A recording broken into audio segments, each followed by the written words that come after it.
তাৰ মানে মোৰ বাইদেউ ছোৱালীটো কিবা হৈছে, মেডিকেলত গৈছিলোঁ, এই ডিষ্ট্ৰিক্টত, আমাৰ সোণাপুৰ ডিষ্ট্ৰিক্ট। 10:30 মানত গ'লোঁ, তালা চালা মাৰি থৈ গৈছোঁ, এইবিলাক কাপোৰ চাপোৰ মেলি দি থৈ গৈছোঁ। মই 2টা বজাত ঘৰ আহি পাইছোঁ, আহি পিছত পাওঁ বাৰাণ্ডাৰ গ্ৰিলখন মানে তলাটো ভাঙা।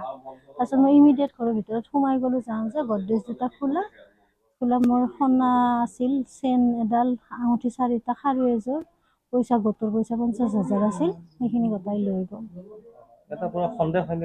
সন্দেহ এনেতো বহুত মানুহে থাকে, এতিয়া কাৰ ওপৰত কেনেকে সন্দেহ কৰোঁ? সকলোকে দেখাই পাওঁ, মাতোয়ে, সকলোৱে ভালে ব্যৱহাৰ, কিন্তু কোনে কি কৰিলে সেইটোতো আৰু ইমান নাজানো দিয়কচোন। গৈছিলোঁ, থানাত গৈছোঁ, এজাহাৰ দিছোঁ, পুলিচ মানে আহি আছোঁ বুলি ক'লে এতিয়া।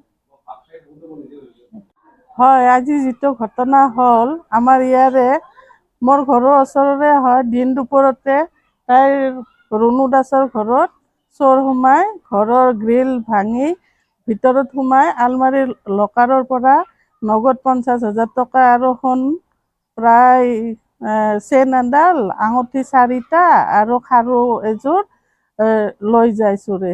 গতিকে এনেকুৱা হ'লে আমাৰ এইখিনিতে গলিটোত আমি কেনেকৈ থাকিম? আমিতো ডিউটি যাওঁ, আমাৰ ঘৰো খালী থাকে, মানুহ নাথাকে।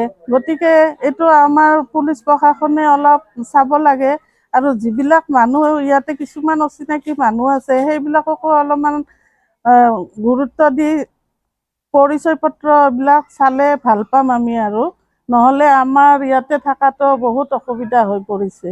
গতিকে এইখিনিয়ে মই প্ৰশাসনক জনাইছোঁ যে অতি সোনকালে কিবা বিহিত ব্যৱস্থা লয় বুলি আমাৰ আশা থাকিল।